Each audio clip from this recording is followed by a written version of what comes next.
Hello everyone, today we have with us Mr. Anil Swarup, one of the eminent bureaucrats that India has ever had. So he would be guiding you through as to how to answer the questions properly in the final interview of UPSC, and the common mistakes that we should avoid in the interview, in the UPSC interview, the final stage of UPSC CSE marathon, I would call. So Mr. Anil Swarup has got a lot of experience in the public life, in the administrative life. So he would be the right person to guide you through. Over to you, sir.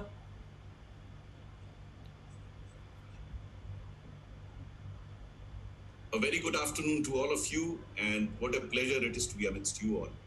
At the outset, let me compliment you all for having got through the written examination. To my mind, I think it is one of the toughest exams in the world, not only in India. Having appeared in this exam twice in the year 1979 and 1980, I know how tough this exam is. And even thereafter, I've been in touch with those that were preparing for the civil service exam, and it takes a lot of effort. So at the outset, my compliments to you for having qualified the written exam. And now the real test is, how do you go about facing the interview board? I have a small presentation. I'd like to use that presentation for explaining to you what exactly is required by the board, what exactly you should do. But a lot will depend on you, as it did in case of the written exam. In the written exam, it was you alone, by and large, who's preparing for the written exam. In this case, you need not be alone. In fact, whereas writing was the primary focus, learning and writing was the primary focus in the written exam, I think it's speaking that would be the primary focus in the interview board. And hence, it would be essential for you to be in touch with everyone's around, whoever you can talk to. So the coming few days in your interview, you have to talk and talk as much as you can. And this sometimes becomes difficult because on occasions, you are not fully conversant with speaking. Why? Because what you've done is that in the past few months, you have refrained from talking. You have basically focused on reading, learning, and writing. And now I'm asking you to talk, and talk. So to me, now the whole tack has to change. The learning part will remain the same, but I think you have to switch over from a patient listener, you will have to continue to be a listener as well, to a good, nice talker. Now what? Now, as I go along, I'd like to answer these questions before you. First, what is the board looking for? Because whether it's a product or an idea or a service, you have to look at the consumer before you decide what sort of a product service you got to create. In this case, your prominent consumer are the members of the board that is doing your personality test. So you have to understand what is the board looking for, and I'll spend some time on this, because without understanding what the board is looking for, how are you going to formulate your answers? Your answers should be based specifically on what is board looking for.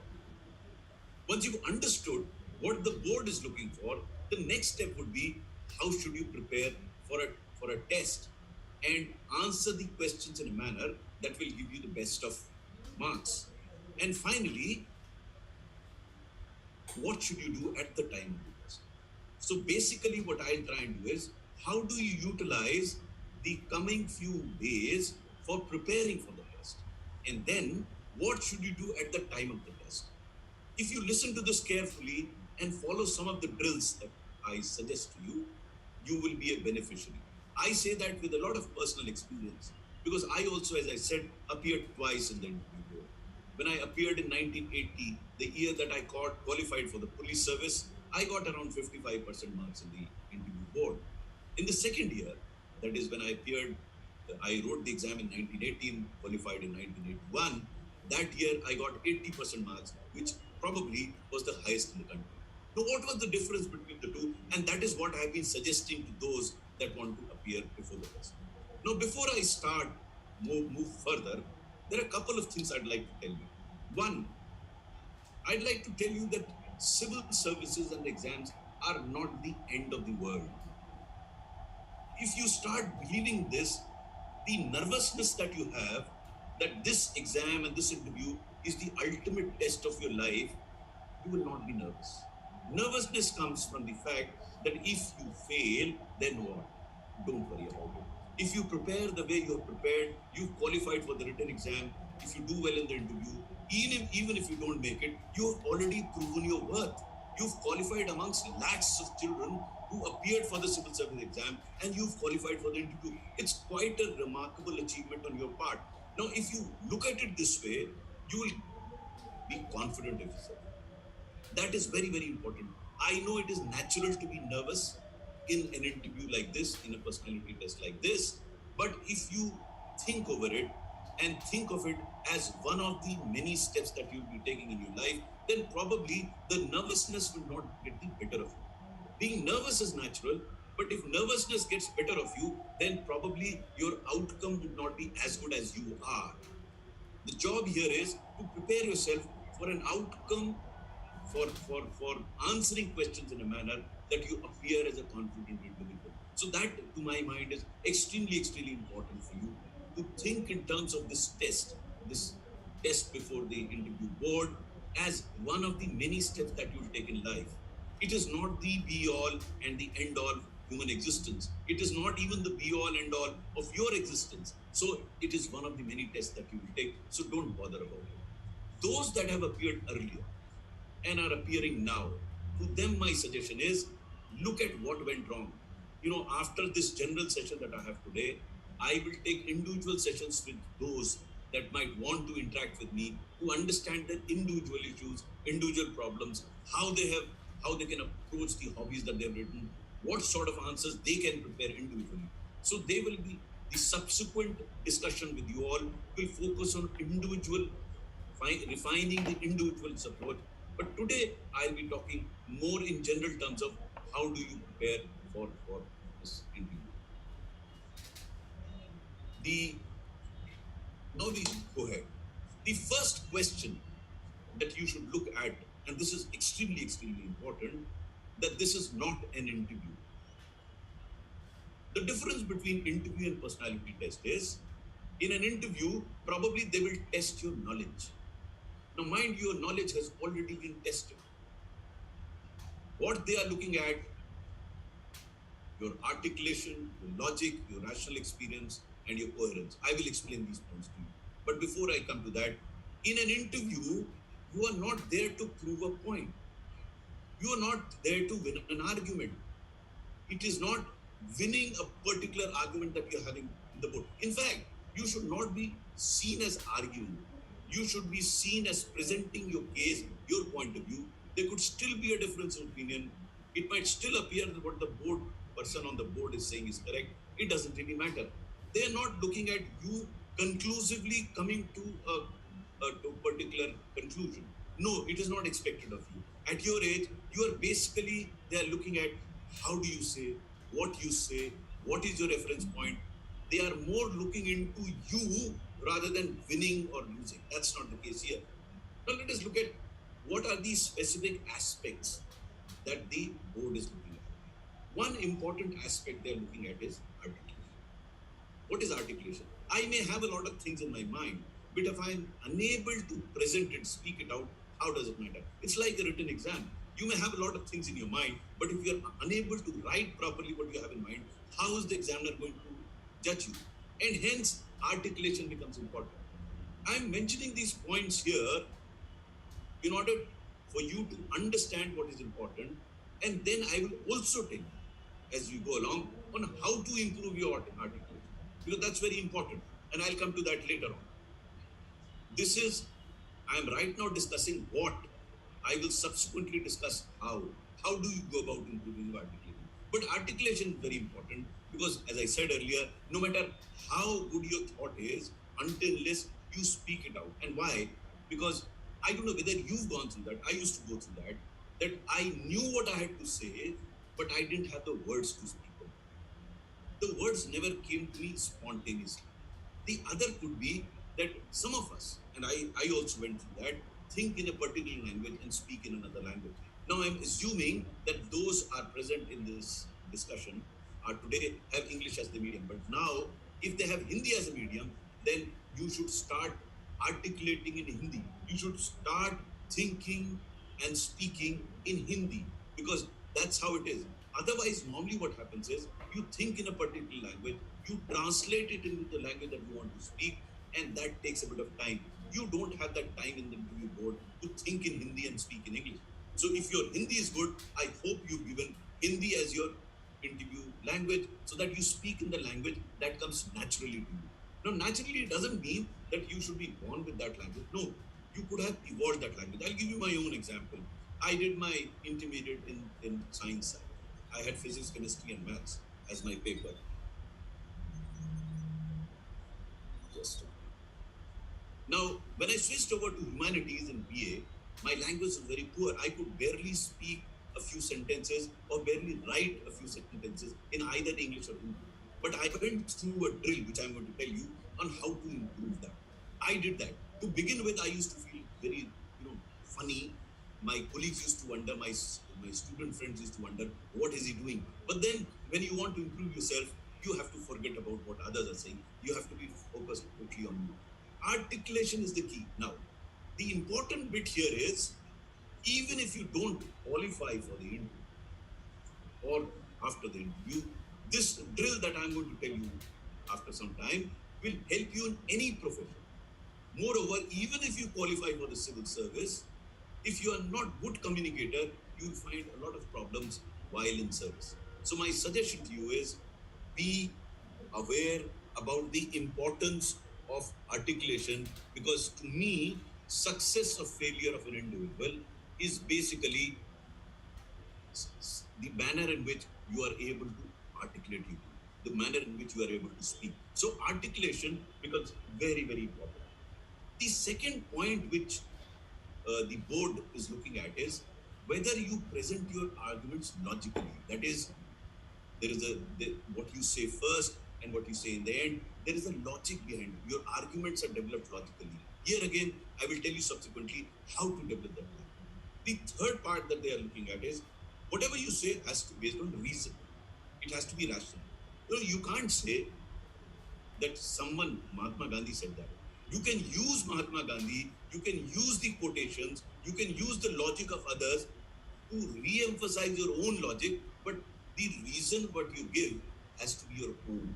You have to justify whatever you're saying based on the data, and in justifying that, you can use the quotes of others, but you can't say because Mahatma Gandhi said this, hence it is correct. No, it doesn't work that way. You have to work out in your argument. And finally, when I talk of coherence, what is coherence? You can't start with something and come up with a diametrically opposite point. So suppose you are talking in terms of any event, for example, this farmers' legislation that has come about. So when you build your argument, it has to be logical, it has to be based on reason, and there has to be a coherence about what you're saying. You can't, say something in the beginning and say diametrically opposed in the end. My suggestion to you would be that don't start with a definitive yes or no in the beginning. You build your argument, and I'll come to specific issues subsequently, and then arrive at a conclusion. And there again, you are not supposed to come up with an answer with its finality that this is what it is. Okay. The next point to my mind is the most important point, the positive attitude. Now, this is I will spend some time on this because this is something that the board is looking at. Many of us are critical of things around us. There's no harm in being good. But your attitude has to be positive, meaning thereby that in the ultimate analysis, you are trying to find a solution to the problem. Now, here I will try to digress a bit just to explain to you this positive attitude, because I want you all in the next 1 month that you have to think about this aspect and try and change your attitude. The key issue is, how do you change this attitude? Let's first understand what this positive attitude is. Say, for example, I don't know whether you observed, in the heat of summer, you'll find a vegetable vendor carrying his vegetable and still smiling in that heat. Imagine if you and I were to go there and stand in that heat, we would collapse. At least I would collapse. I won't be able to do that. Now, given that these are the adverse set of circumstances, here is an individual who's still looking at life positively, meaning thereby, as Robin Sharma says in his book Monk Who Sold His Ferrari, that there's no such thing as objective reality. You know, the reality is how you make of it. So you will find many people keeping happy even in adverse set of circumstances, but there are others in the same set of circumstances are unhappy. That isn't their attitude. So you have people who have a positive attitude, who like to look at things positively. I remember when I was posted as Home Secretary, Government of India. This was way back in 2014, when almost everything had collapsed. Everything had collapsed. And it was felt that what will you do? How will you do it? But when I walked into that room, the feeling that came to my mind was things are so bad that they cannot become worse.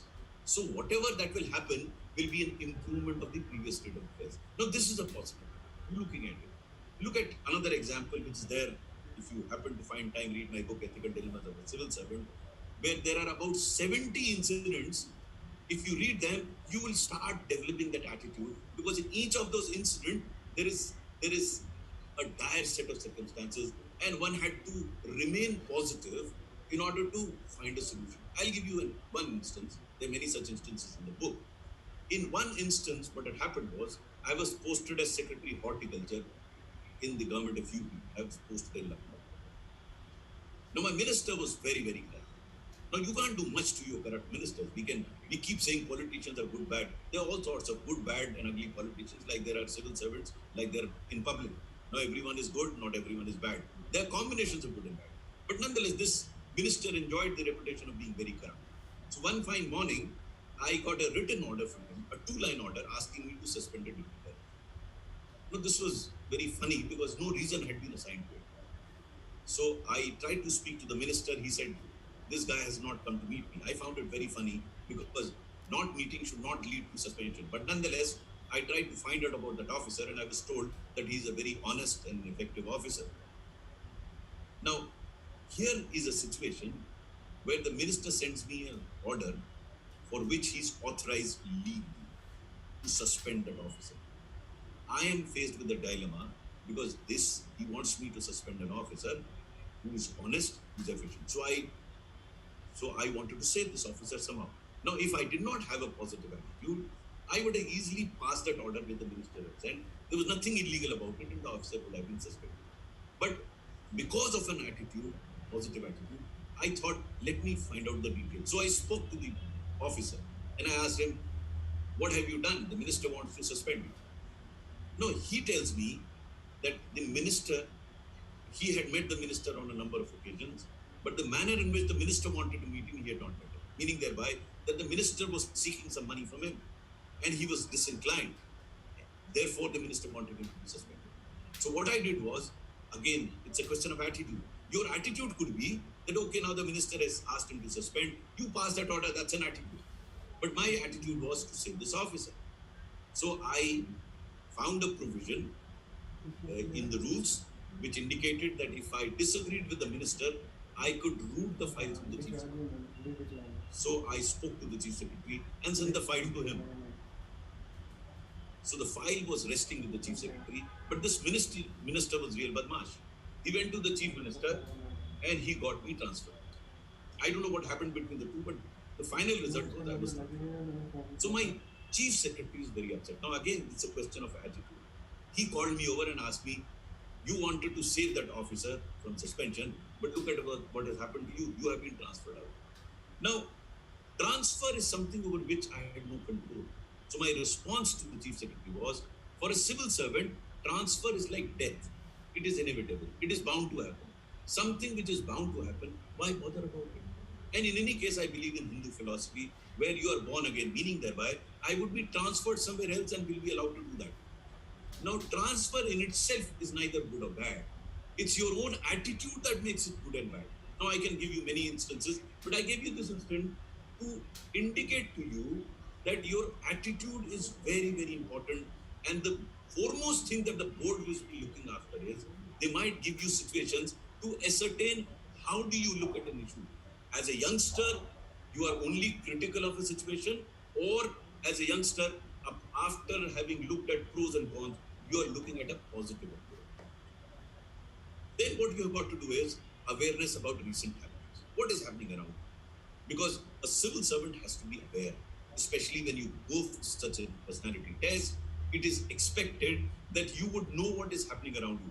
So anything that is happening around. So again, newspapers and good television channels would help you keep yourself aware of the recent. The next point is you should be aware of the place of your stay.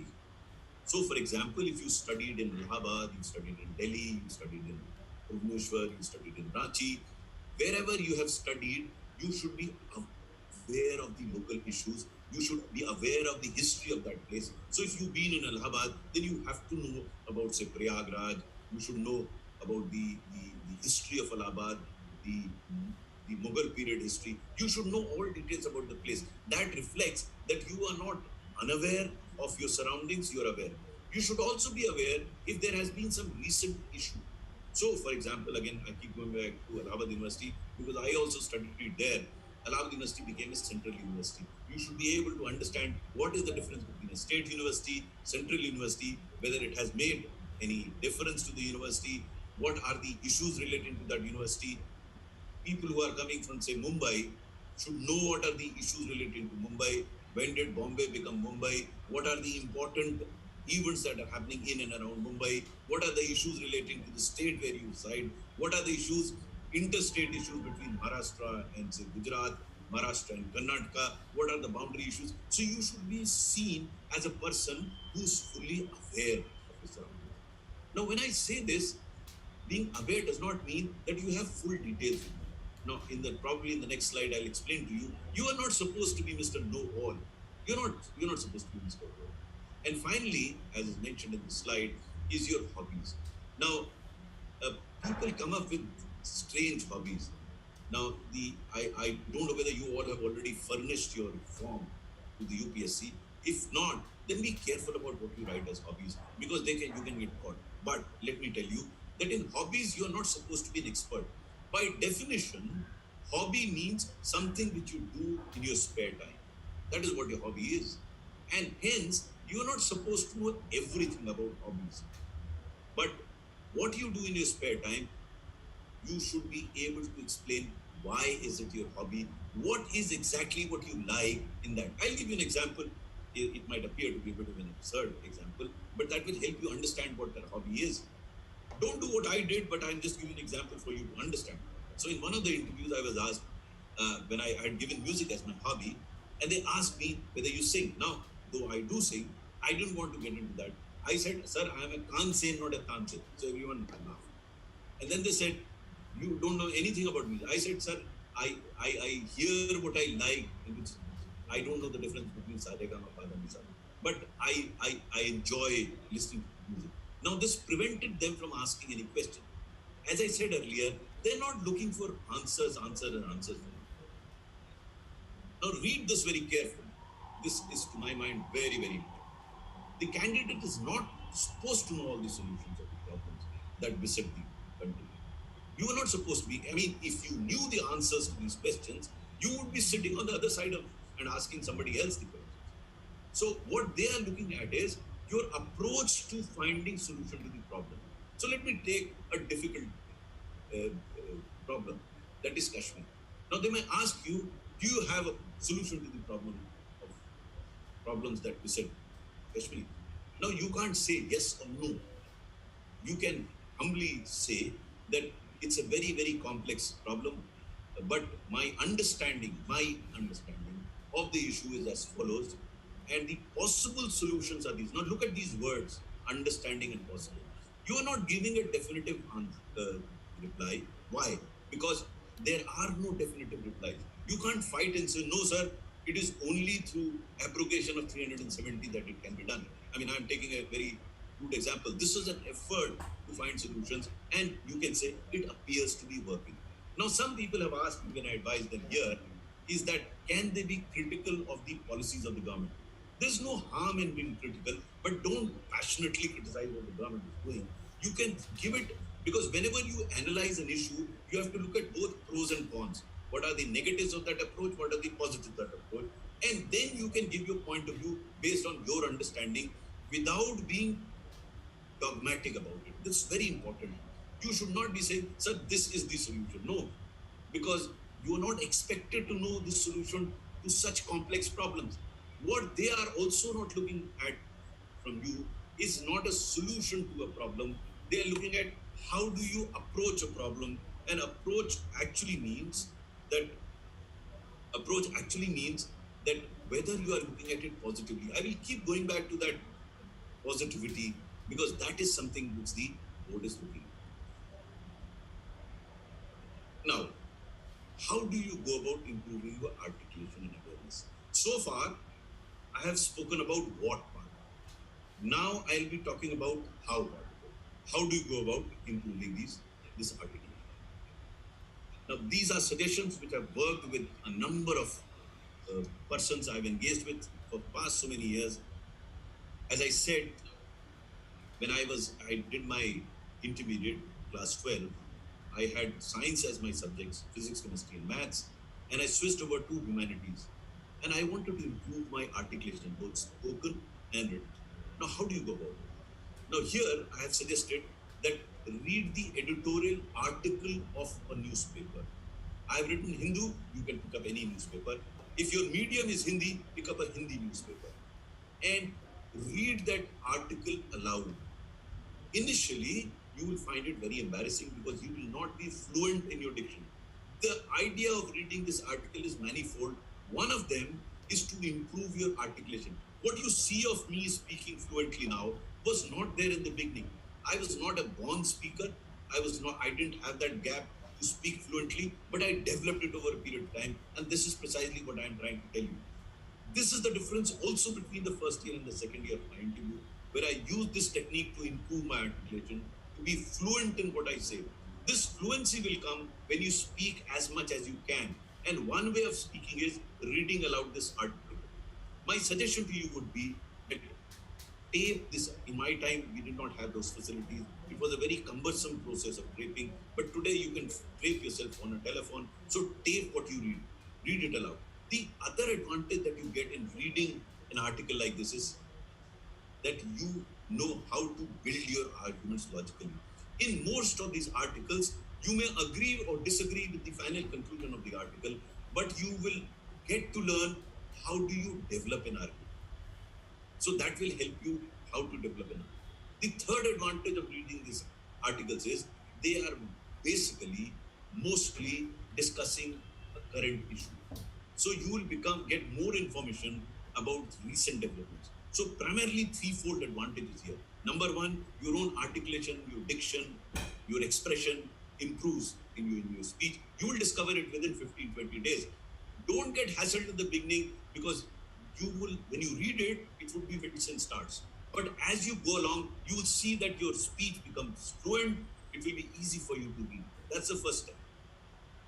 And then the second step is that after about 15 days you've done this, since you'll have about a month for your interview, at least a month, because I think the interviews are beginning in the month of May. After 15 days, you keep the paper down and speak out what you've read in your own words. Now you don't have to memorize what you've read. What you have to do to speak it out in your own words. Again, in the beginning you'll have a problem, but once you get into this habit of reading, understanding, you will be able to articulate that much more fluently. It takes a bit of a time, but don't worry. This is a good way of improving your diction, your articulation. If you can do this exercise in next 1 month, you will see that gradually your thoughts will start flowing seamlessly through your mind. In the written exam, what he did was your thoughts were flowing seamlessly through your pen, especially people who took humanities as a subject, because that's your thoughts get formed and then you start writing it. Similarly, here your thoughts come and you speak them out. That's the first drill. My request and suggestion to all of you is do that regularly at a particular point in time. Now, if you don't do that regularly, then that practice will not be there. Why I say that? Let me digress a bit. In any situation, you can actually change your attitude, you can change your articulation, you can improve it. I don't know if you heard of this book, The Monk Who Sold His Ferrari by Robin Sharma. In that particular book, he talks about 21-day rule. Now, what is this 21-day rule? 21-day rule is if you have a particular habit and you want to change it over a period of time, you do a particular action repeatedly for 21 days. On the 22nd or the days thereafter, you don't have to be conscious about it. It will come naturally to you. The example that I normally give and could be applicable to any other example is that you should be drinking 10 glasses of water every day. Now, if you set up an alarm, an annual alarm, but not annual alarm, every hourly alarm to drink a glass of water, on the 21st or 22nd day, you will not require an alarm. Your body will start demanding water after an hour. That's how it changes. It is difficult to change an attitude. Behavior would be a bit more difficult. I'll give you a simple example. So, for example, again, I'm telling you this not merely in terms of improving your articulation, but also to improve your attitude, a behavior. Normally, our attitude when we look at somebody is a negative one. We look at negative parts. It's very natural because we are all fond of masala. Now, if you want to change that attitude into positive one, that when you look at somebody, instead of looking at his negative attribute, you want to look at his positive attribute. So instead of criticizing her sari or his pant or his attire or his hair, you start looking at the positive part of that. Now, it won't come naturally to you. You'll have to make a conscious effort to think positively for 21 days, 22 days, depending on what your nature is, and then you'll start thinking positive. It is not very difficult, but you have to try it out. Similarly, if you want to, like for example, I'm giving you a slightly different example. When I was preparing, I had taken law as one of my subjects in the IAS. I had not studied before, so I had to learn a number of case studies. And everyone told me that to learn things, it's better to get up early in the morning. Now, I was not used to it, like most of the children these days. We're not used to get up early in the morning, so I had to change that. How do you do that? If you associate your habit with something which you like, that leads to that change, it will happen. Let me give you an example. Here, I get up early in the morning. I had always been fond of cricket. Even now, I'm very fond of cricket. In those days, India was traveling to Australia, and those of you that are interested in cricket would understand that in Australia, the test matches begin at 5:30 Indian Standard Time. So I used to wake up to listen to commentaries. In those days, we did not have television or anything else. I used to listen to the commentary. And this used to start at 5:30. So I used to wake up early in the morning to listen to the commentary. I woke up for 25 days. Why 25 days? There were 5 test matches. Each test match was 5 days. In those days, the test matches did not end in 1, 2 days, 3 days, as they do now. They used to last for 5 days. I used to wake up early in the morning because I liked to listen to the commentary. And bingo, after 25 days, I got into the habit of getting up early. So I jokingly tell all those now, all of you now, that if you have a girlfriend or a boyfriend who wakes up early in the morning and sends you a WhatsApp message, then you will jolly well wake up early in the morning. So you find something which interests you for you to change that habit. Here again, when I'm talking of improving the articulation and reading Hindu, if you do that regularly for 21 days, 22 days, you will see the change in your expression, change in your diction, your articulation, everything will improve. This can be done, and my suggestion to you is that this should be done if you want to improve your art. That is one. The second that you can do is you constitute into small groups of those that have qualified for the interview, 4 or 5 people. And every day you decide upon a topic, which will be a current topic, which you assign to one of your group members to speak upon on the following day. And that person who has been assigned that topic will do some research, do some reading, and speak for 10 minutes on that particular topic, which is a recent topic. Now, you may not be asked to speak for 10 minutes in front of the board. There, the answers would be much shorter. But why am I asking you to speak for 10 minutes is, it brings in that fluency. Apart from that, what will happen is, when you speak for 10 minutes, you'll have to build your arguments logically and come to a particular conclusion. If you do that, and then after this person has spoken for 10 minutes, the other members of the group will comment on it for about 2 minutes, 3 minutes each. Now, if you do that regularly for the next 1 month, you would have covered at least 30 different topics. So imagine your levels of awareness about those relevant and important topics. Apart from that, you would have, if you are 5 in a group, you would have spoken at least 6 times for 10 minutes, and of course 24 times about for 2 to 3 minutes. Now, all this will help you not only to think, to articulate well, it will get you into a habit of putting this very important. And finally, have mock interviews. Now, this again is very important. Now, in these days, probably it will be difficult for you all to meet physically and interact, but through any internet medium, you can actually do the mock interview without being physically present, where one person can be interviewed, the other 4 or 5 can become board members and question. Now, don't wait for, these days, again, it would be difficult for you to get hold of people who can do mock interviews with you. Many people have approached me for mock interviews, and I tell them that I may not have time to sit and do a mock interview for half an hour or even 20-25 minutes with each individual. What I have proposed is that I can guide those that want to be guided. I can look at their CVs, they can look at their papers, and suggest to them what sort of a specific preparation that they can make. So I have agreed to the institute here that those that are interested can approach me through the institute, they can register there, and I can speak to them for 5-7 minutes, specifically guiding those individuals as to what and how they need to prepare. This helps because what I am talking today is a more generic sort of preparation, but I think each specific individual. So, for example, a person who's an engineer wants to switch over and become a civil servant. There's specific questions that could be asked of them. If you're already in a private sector engagement, you want to switch over to government sector, there are other sets of questions that will be asked of you. So there would be some specific areas that would require indulgence for that individual beyond this. Then what else? You have to study the details about the hobbies indicated, places of education, existing and past profession. This is where probably when I have one-to-one discussion with you all, I should be able to identify the questions that could possibly be asked of you with regard to hobbies, with regard to places where you studied, with regard to switch, if you're switching from one service to the other service, that probably I should be able to tell you. But in the meanwhile, what you do is you should brush up all these details. Brush up details about the place where you stayed, brush up details about the profession that you're in. So even if you're working in a private sector, you should be able not only to explain what was the content of that, you should be able to explain the reason why you want to switch over from that job to the job in the public domain, that is the public sector.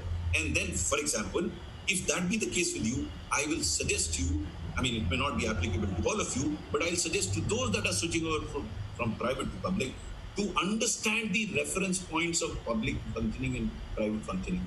What is the difference between public functioning and private functioning? And then, of course, you can come up with a reason on why you are switching over. That can happen more intensively when I talk to you one-on-one. But generally, what I would suggest is these are the details that you should work on. You should try and understand and that again is a part of the awareness level. The board is looking at how aware you are.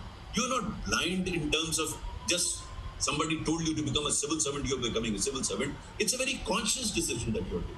So what is the reason behind it? You should be able to tell. Then, of course, if you have opted a subject like political science or history, so if there is anything currently that is related to politics or history or economics, you should be fully conversant with. Here again, it would be easier for me when I interact with you one-on-one to tell you what would be more beneficial for you or what is the likely question that will be asked of you when you appear before the board. Because it will vary from individual to individual, but generally speaking, what I would suggest to you is normally they would not ask you questions on the subject that you have opted for. That's not normally done. They may ask you if somebody who's done political science sitting there. But if you take in political science, they may ask you about the current political situation. They may ask you about elections. They may ask you about the multi-party system. They may ask you about the evolution of Indian polity. Now, all this is not directly related to what you've studied, but they will look at the current events which can be related. So, you would have also studied international relations. So they can obviously ask anybody, but more so you about what is happening in China, the relationship between India and China. Again, as I said, these are very generic observations that I am making. If I have an interaction with you one-on-one, probably when I understand what is the subject you offered, I can suggest to you some of the questions that could be asked. As I said, this is one area where I think I can make certain general observations, but it will be more specific to an individual to understand, and that is why one-on-one interaction will be important. The last, of course, point is applicable to everyone, irrespective of which subject you offered, what you did, because it is expected that a person appearing in the civil service is fully conversant with the current affairs. It could be what happened in the morning, in fact, of your interview. But if you get into the habit of looking at aspects that are current, then it doesn't, you don't have to make an additional effort. It's a habit with you to look at what is happening currently. What are the articles saying? What are the newspapers saying? It's all a question of habit. Now, finally, I come to the day of the test. So you have prepared all the well, and how do you do? Now, first point, you must listen to this very carefully. It's not a beauty pageant. So you don't have to necessarily dress in a manner that you haven't done before. I'll tell you, in the first year of my interview, I wore a suit, and it was in the month of May. It was very hot. Of course, the board never asked me about my wearing suit, but I myself felt very uncomfortable. Next year, I was not wearing anything casual. We should not be wearing anything casual, but you don't have to wear a suit and tie because that is the done thing. It's not the done thing. You wear something which you are comfortable, because if you are conscious of what you're wearing, then you will not be able to focus on the answers. It's very, very important. Don't wear new pair of shoes, because they just might creak. You might feel uncomfortable in your feet.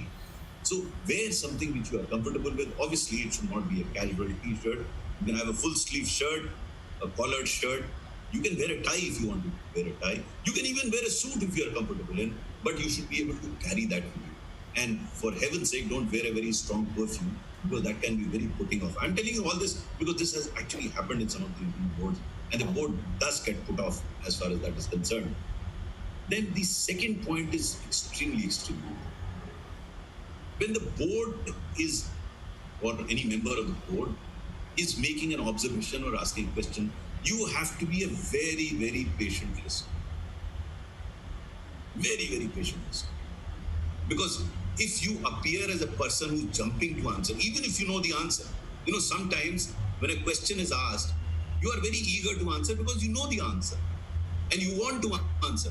There's no harm in being eager. There's no harm in wanting to answer, but don't cut the board member short. Now, this is very small point, but I think it's very important. The courtesies that you must observe in a discussion. Now, the question here is, which I have often told people like you is, though it might be called a personality test, if you can reduce this test into a discussion. I did that during the second year, but it takes a bit of an effort to do that, because you have to be very confident, you have to be very polite, and you have to clearly understand that they are not testing your knowledge, they are testing your awareness level. Now, there is a difference between knowledge and awareness. There, again, brings me to another important point. I don't know whether I have it subsequently, but let me explain this to you here. You must understand the difference between fact and opinion. A fact is a fact is a fact.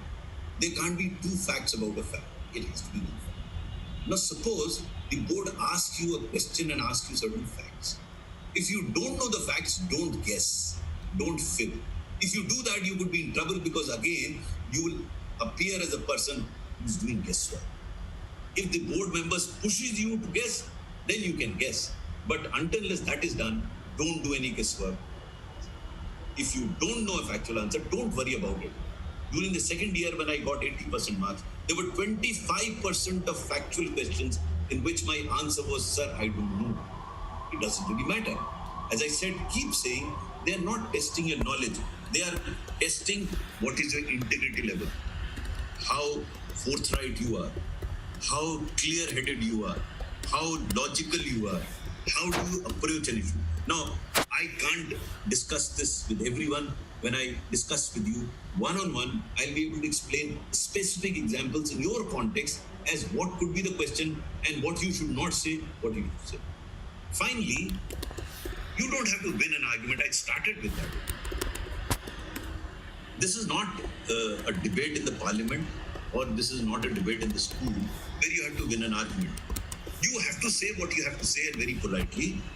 There could be a difference of opinion. I remember in my second year interview, there was one member who was fairly nasty. Normally they are not nasty, they're very friendly. He kept on insisting his point of view, and I kept on politely saying, sir, that may be true. That what you're saying may be true. What I'm saying is based on limited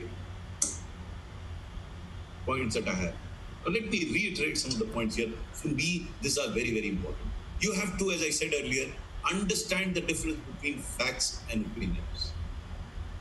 Facts are facts and opinions are opinions. You cannot, should not mix the two. Opinions can be based on certain facts, but you cannot be guessing on facts. Opinion you can still have. There could be difference of opinion on opinions, but there can't be a difference about facts.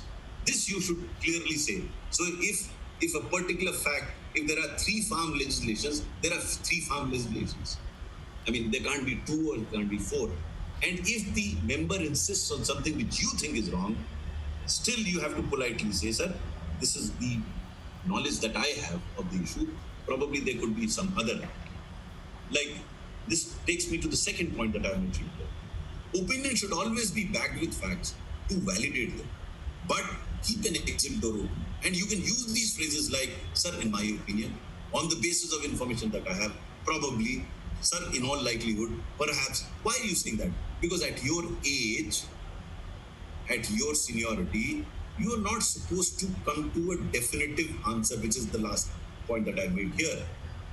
Your opinion is based on the limited information that you have. It is better to appear as accommodative than appear as dogmatic, because they would not like you to be dogmatic and giving an answer in its finality. There are different views to different things, so you have to continuously use, and this is a habit that you'll have to cultivate in next 1 month that you have before your interview, where you do not give a definitive finality about any issue that comes before you. So, for example, if Kashmir issue is discussed, you cannot say, sir, this is the way forward. Can you say that? You cannot say that that's the way forward. You can say, sir, this is the suggested way forward. This is what I believe could possibly solve the, I'm using the word possibly, probably solve the problem of Kashmir. He may say, no, how it was tried and it failed. So you can say, sir, I thought that this is the way forward.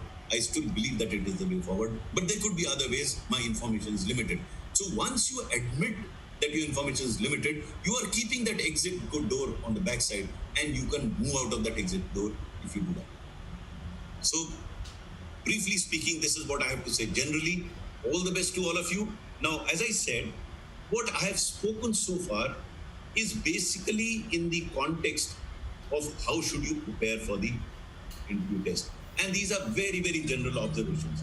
What would be required, what would actually be required is a more specific understanding of your own individual background, and that's where one-on-one discussion would be much better. To others also, I've said I can generally give you some guidance on how do you approach an interview, but I think apart from these broad general guidelines on how you should prepare, I think one-on-one discussion will help you yourself evaluate as to what is specific preparation apart from the general preparation that you do.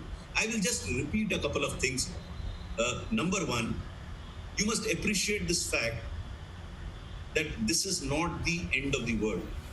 This is one of the many steps that you take in your life. So don't feel unnecessarily nervous about it. It will help you to achieve better results. Second, you do not have any control over the final results. I mean, we live in a country where we should be believing in karmanye vadikaraste ma phalechu kadacham. But we don't do that. We are so obsessed with results. You do your best. I can assure you, you will get the requisite results. But if you don't put in an effort and just be nervous about results, you could be in trouble. Even if you don't qualify, I'm taking the worst case scenario, and I'm sure you will. Even if you don't qualify, this preparation that I've suggested to you will make you a better person, and you will succeed thereafter. Because as I keep saying, this interview is not the end of the world. I've seen many, many civil servants who qualified for the civil service and made a mess of themselves while in civil service. So this is not the end of the world. Once you get into this psychology, it will be easy for you to feel a bit more confident while answering questions. Third, I think if you follow the drill that I have suggested to you, both in terms of reading the newspapers aloud in the morning and then speaking it out in your own words, as well as holding group discussions and mock interviews, you will see the change in yourself. And finally, those that have appeared earlier in the interview, of course, if I have one-to-one discussion with them, I'll try and assess from them as to what was the reason why they didn't qualify, but make an assessment of what went wrong. I did that when I did not do so well in the first year of the interview, and it helped me improve my performance in the following year. What I found was, number one, I was a bit nervous in the first year, of course. In the second year, since I had already qualified with the police, I was probably much more confident in the second year. That made a world of a difference. Secondly, probably I had not practiced as much speaking as I should have. I had done my exams, and thereafter I went for the interview. I had hardly spoken in the past year and a half while I was preparing for the civil service.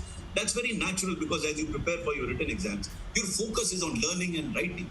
Your focus is not on speech. Once you start speaking, so my suggestion to all of you is speak as much as you can in the coming month. Whoever you get, speak.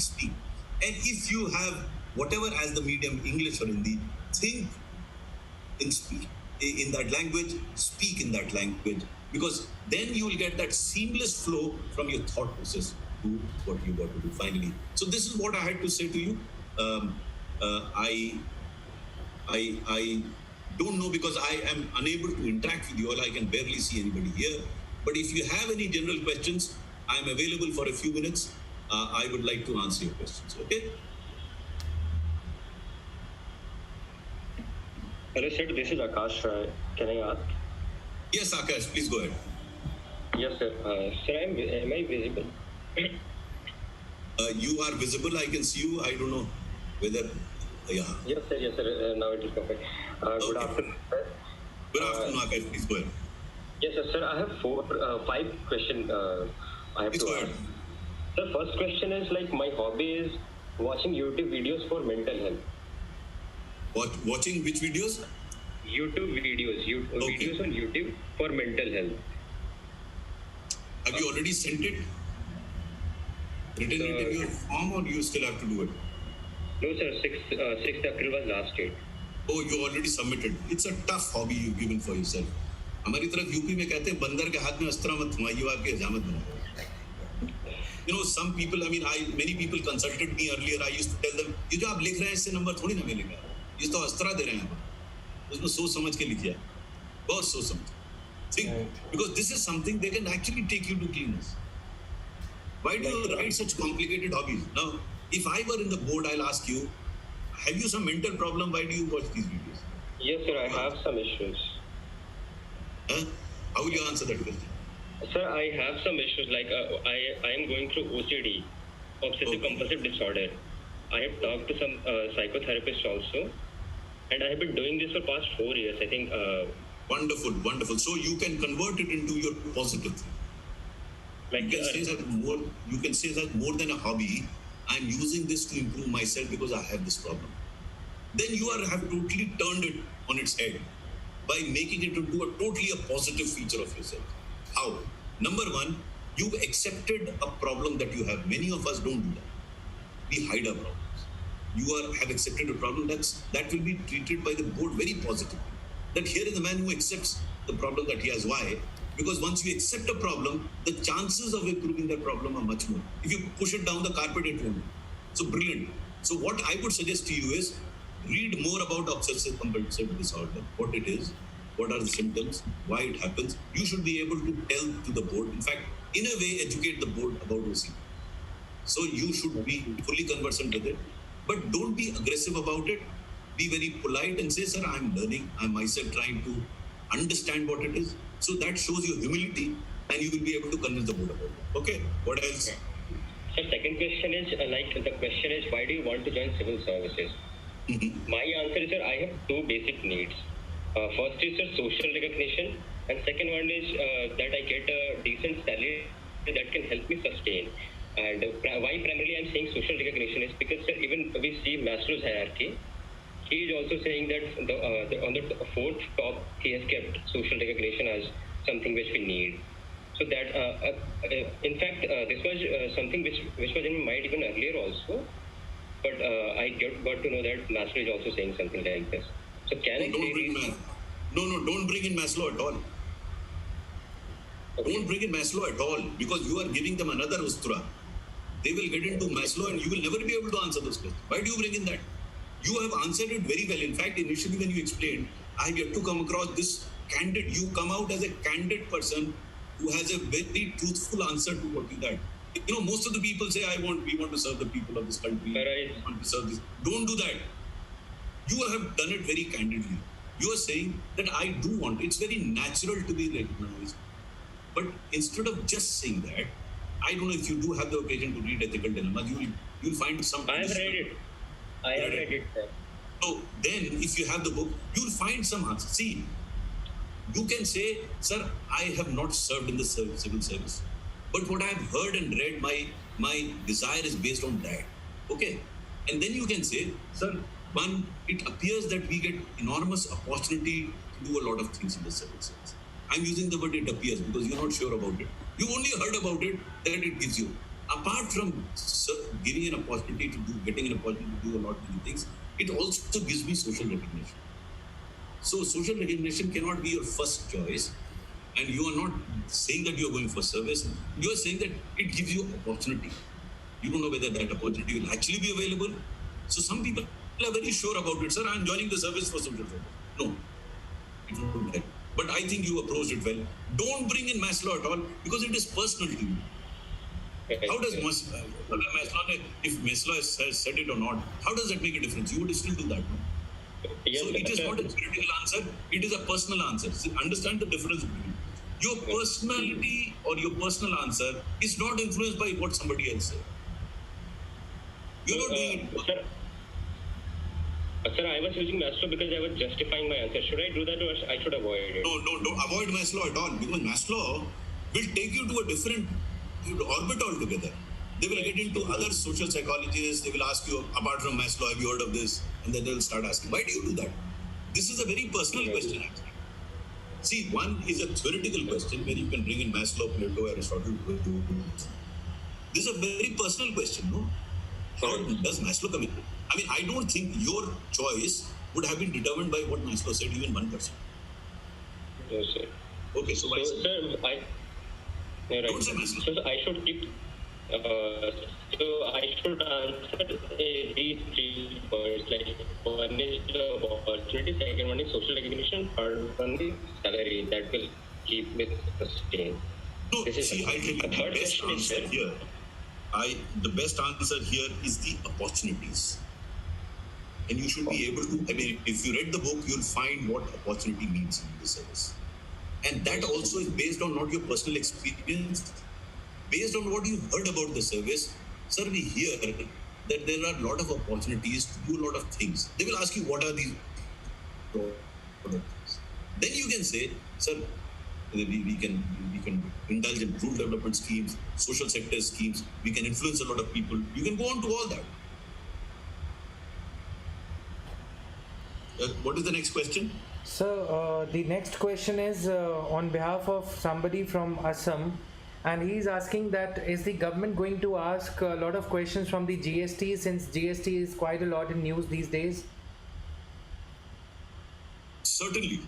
Prepare about GST. You do not know the technicality of GST, but any young man is supposed to know about the way GST is evolved. He's supposed to know. So prepare about GST. Right. It's a current issue. For example, they will ask you, why is GST not done as well it was supposed to do? Now, you should know, first question is, whether it has not done as well as it was supposed to. So what was it supposed to do? These were the realizations anticipated in GST. These are the actual. You may not get the numbers, but broadly speaking, you can say the realization do not commensurate with what was envisaged earlier. And then if you have studied, you should be able to explain why this is. Right. Can I please continue again? I'm Akash. Yes. Sorry, sir, for disrupting. Third question is, sir, You have written your book about pickup issues here, and you have said that you just called someone and you said that I will file a complaint. I will show it to. So, sir, is it not?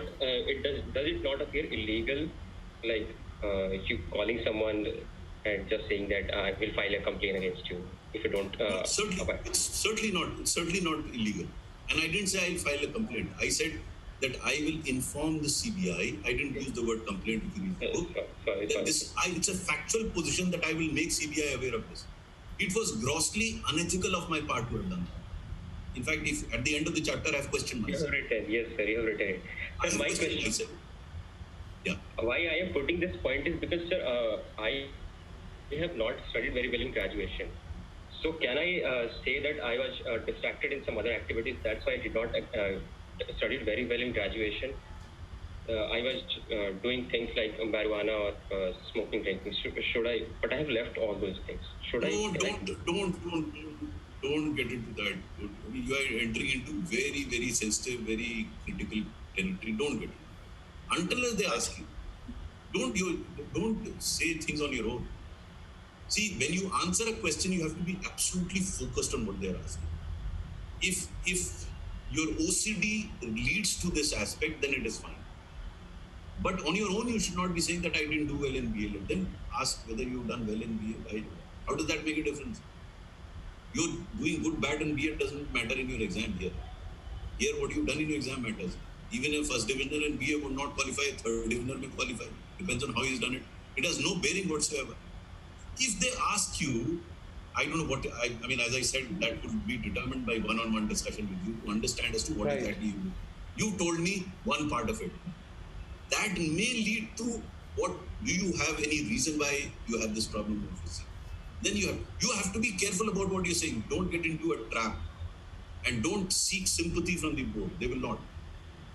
So be careful about what you say. If you get into that trap, you'll be in trouble. This smoking and drinking, why I'm mentioning that part is Can I interrupt here, sir? What I would suggest, Akash, is yes, because we are entering into a one-on-one discussion. I think my understanding with Jatin is that individual questions will be treated separately. Akash, we can take up your questions in the one-on-one session with sir. That will be a better kind of discussion, right? Thank you. Here, if you have a general question, you can ask. Thanks, sir. Sir, okay, fine. One last question is then, sir, if someone is not good in graduation, can he still get a good score in interview? Absolutely. I'm telling you, it has no bearing whatsoever on your CV. It's what you've written in the exam and what you speak before the board that will matter. What you've done in class 10, 12, 15, 16, how does that make a difference? It doesn't make a difference whatsoever. And if Akash, question regarding like the graduation. Akash, I would suggest we spend more than an hour today, okay? Right. I mean, you can approach Jatin, you can have a one hour. Akash, we'll schedule a session with sir, don't worry. Okay, thank you, sir. Right. All right, sir. So this was all for today. Thank you so much for sparing your precious time for our students here. Thank you so much, sir. Thank you, Jatin. Thank you. Take care. God bless you. Yeah, you also, sir. Thank you.